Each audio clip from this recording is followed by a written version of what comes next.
Hi, I'm Roberto. I'm Brad. Today we're going to talk about the 1548 fold method on our non-flow-through pillow packer. Normally you would see this with a sleeve on it, but for this purpose we're going to leave it off.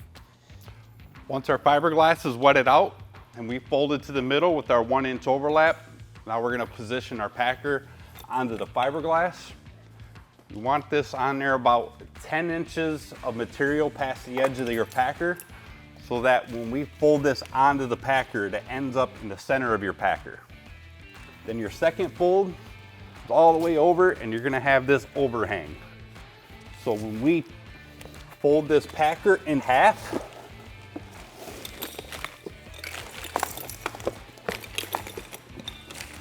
the seam's on top.